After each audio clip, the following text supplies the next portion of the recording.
Joe Russo. Get on down there. It's the Russo brothers. Hello, London. Give it up for Tom Holland!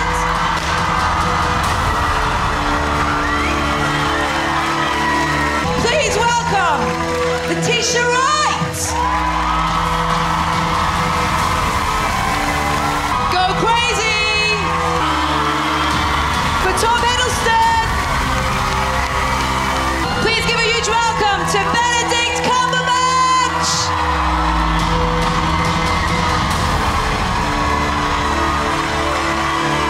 Wave your hands so that you all get in. Are you ready? 3, 2, 1, Avengers! Okay, that is nearly it. There we go. You ready, guys? In character. 3, 2, 1, Avengers!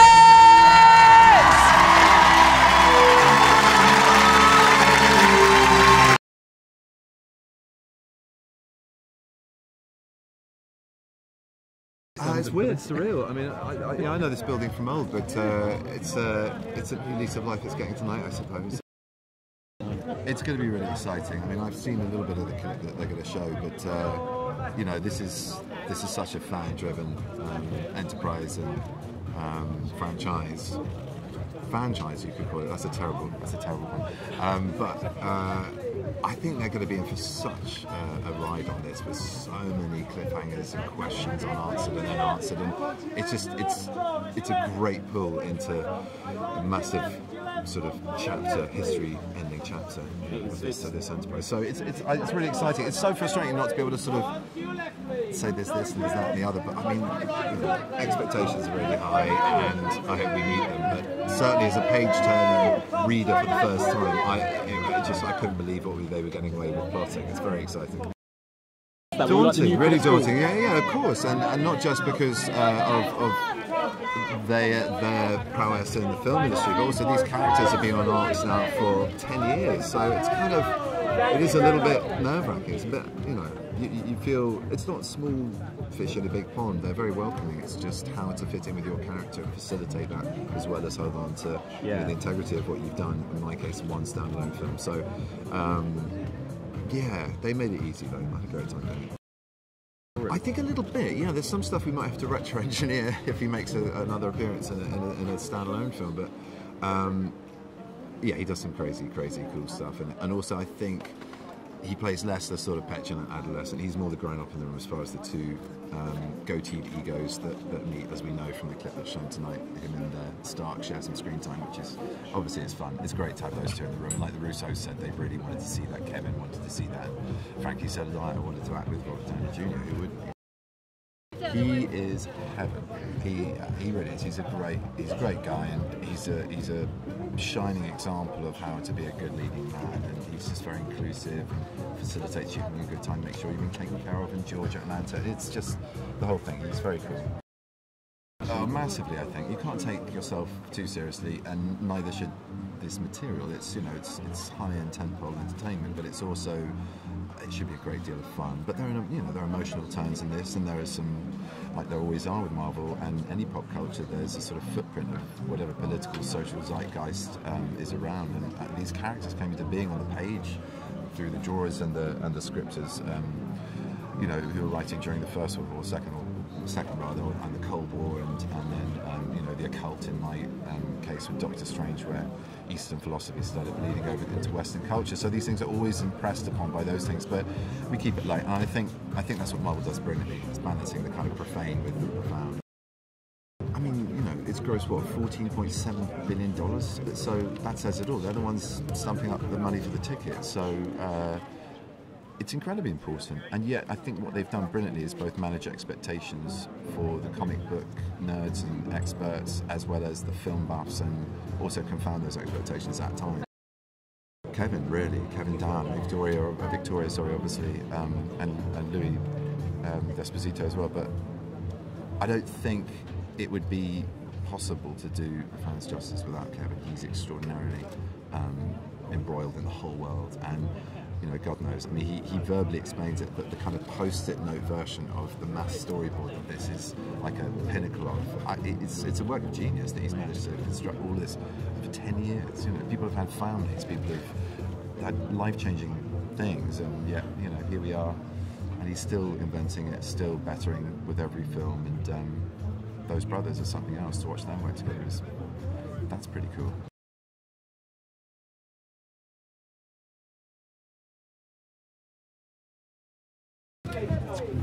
It's a community now, and it's like a family now, and it's a job that I'm always grateful for, and I'm always looking forward to getting to be a part of in film.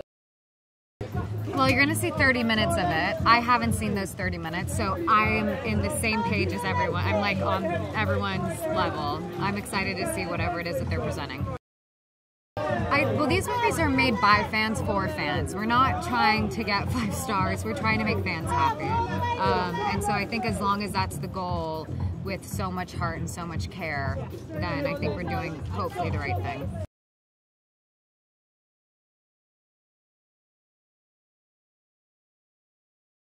Well, frankly, I'm excited to see it myself. I haven't seen it, so yeah, I'm really thrilled. It seems like it's been a long time coming, and I think everybody's, you know, kind of crazy excited about it. So I mean, that's fun to be a part of, and I really I can't wait to see it myself tonight.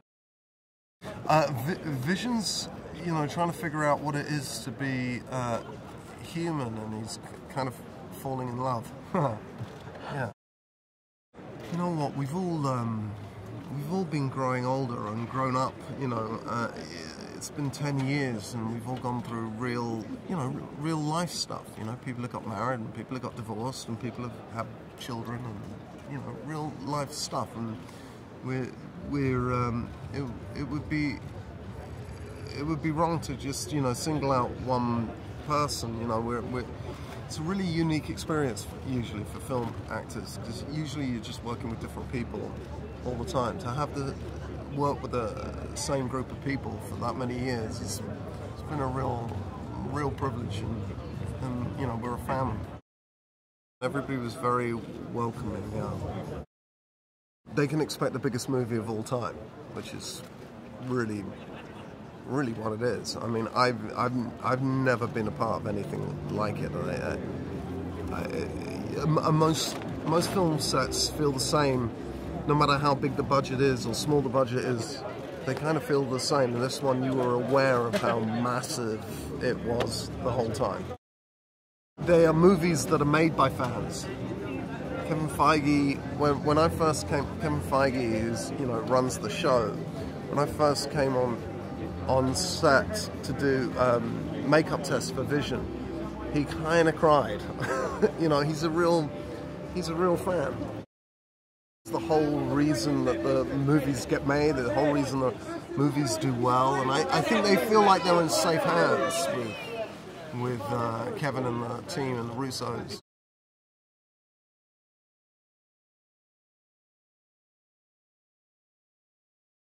Good, yeah. I mean, it's great that there's 2 Brits in here, and I think there's more than that actually. But no, it's great to be here in my hometown. To bring Avengers here is so awesome, and I can't wait for the fans to see some of the stuff. So I can't wait to see some of the stuff. I know nothing about it. I don't know about you.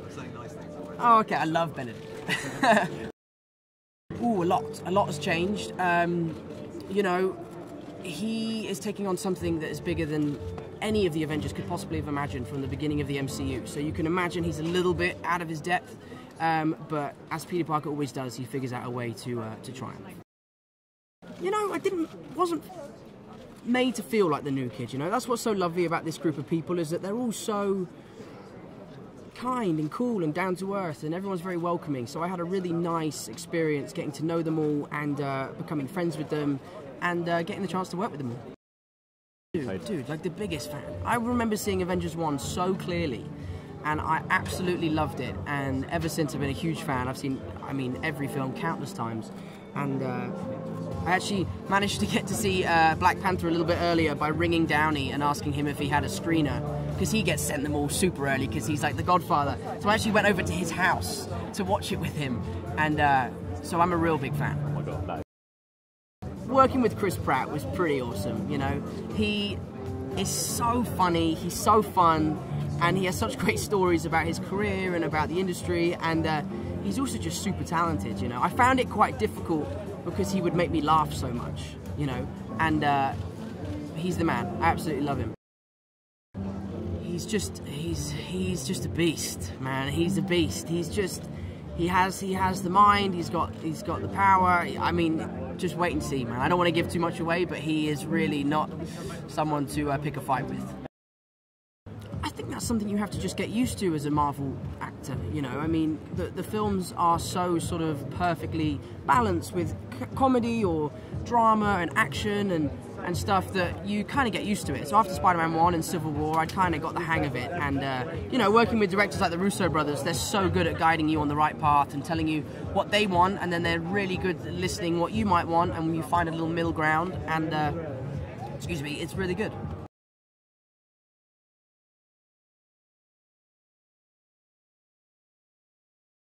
Well, for me it feels great because we, you know, my first Marvel movie was in the UK. It was, we did this at Shepperton, yeah. So it's great. Love the rain. No, it's exciting. I'm happy we get to share some of the footage with the fans because that's what matters. I have no idea. I haven't seen any of it, so you know, expect the unexpected, I guess. It's been exciting, unpredictable. It's been certainly meaningful and very nostalgic as well.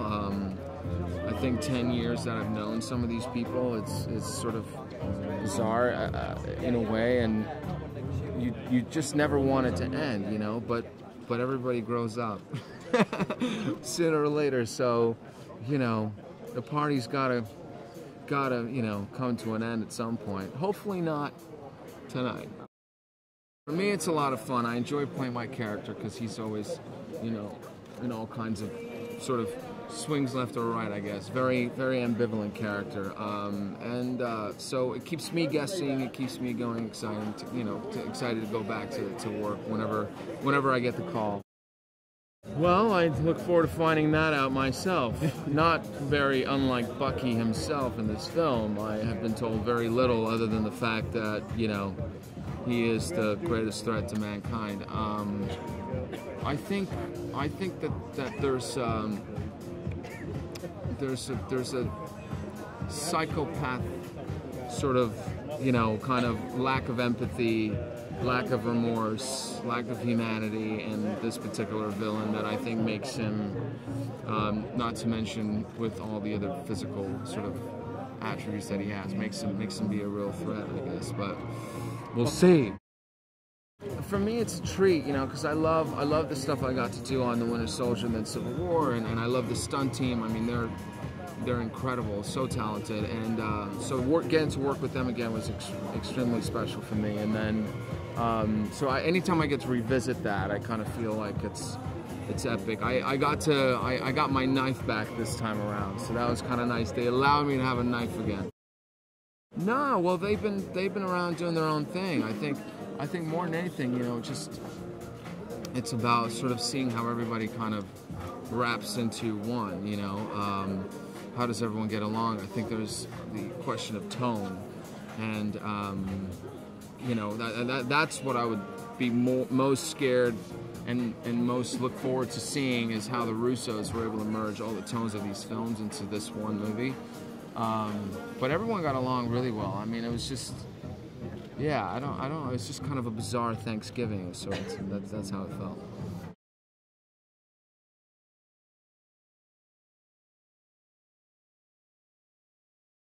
I think they're going to screen some footage from the film. I know they're not screening the whole film, so there's that. Very exciting, I think. And the reason they're not screening the whole film is because there are so many new things that happen in it. Things that have never happened before in the Marvel Cinematic Universe. But it's just more exciting if everyone in the world sees the film at the same time, which is April the 26th or April the 27th, I think. So that feels new for me, having been in the Marvel Universe for a while. I think that what I love about Loki is that I've been lucky enough to step into an archetype, and he's the trickster. Every mythology, since human beings began telling stories, has had a trickster whose job it is to create chaos and disrupt the convention. And in a way, my great good fortune is that Loki's always having a good time. And so it's my job to turn up on set and have a good time. It's amazing. I mean, I love working with new actors all the time. I love working with actors I've already worked with, like Chris Hemsworth and Robert Downey Jr. and Mark Ruffalo. But to work with new people, to see the Guardians on set, to see Josh Brolin, who was having the time of his life playing Thanos, it's really exciting. And then the new generation, I think with everybody else, saw Black Panther only a couple of weeks ago, and that whole cast is dazzling. And I was talking to Letitia Wright earlier today, who feels like the new kid on the block, and it's her territory now. I think what's great about Marvel is they've always understood the power of the films comes from the character, and they started that with Tony Stark with the first Iron Man film. And they really believe in creating great characters who are complex and different and will work well together or not work well in an interesting way. And I think the reason we're at this point where there are now however many 20 or 30 leading characters is that all the characters feel like they have their own integrity. And that's always been the first thing. Character first, story second or equal first, and then if you've got good characters, a good story, you can't lose.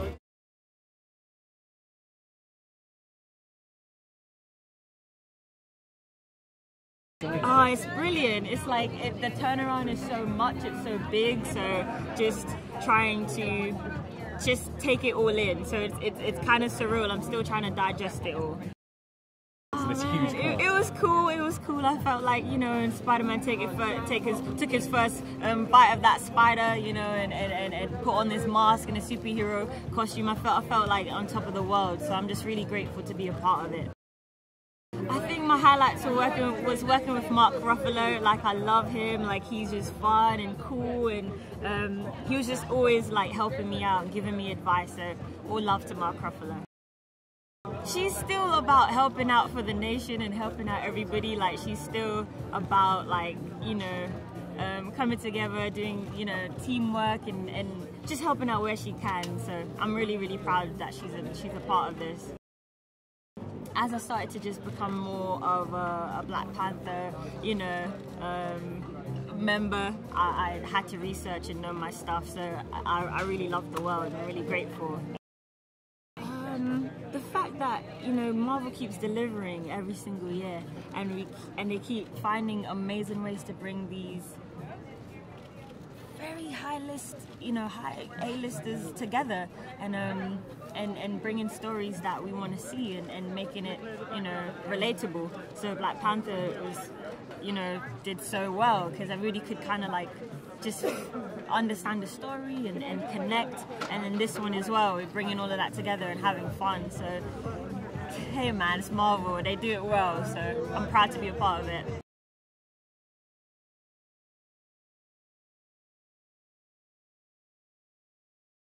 It's so exciting. Yeah, it's been a very long road. We've worked very hard on these movies, and to be able to bring the first one, Infinity War, to audiences is a big moment for us. They can expect a lot. I mean, there's going to be a lot of surprises in the film. It's the first time they're going to get to see all of their favorite characters together in one movie. They're going up against the worst film they've ever faced, and it's going to take a lot to beat them.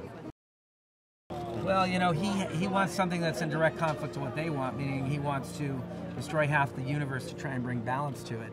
And heroes are about protecting life, so somebody's going to win and somebody's going to lose. Oh man, look, it is complicated dealing with this sort of number of, the movie is so large, we had a huge cast, but that's the creative upside for Joe and I as well. We got to work with that number of characters, this number of talented actors, so it's sort of like the upside is the downside at the same time. I think it's really important because, when you love something as a child, it has a strong emotional impact on you, and that sticks with you for the rest of your life.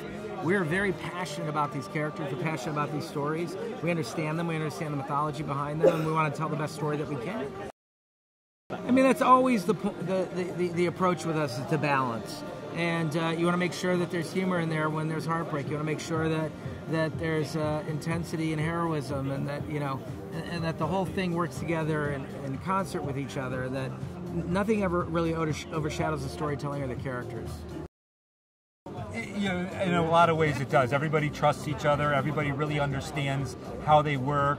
They understand the sort of subtleties in their process, and everybody's able to bring the best out of each other in that kind of an environment, and I think it shows up on screen in this film.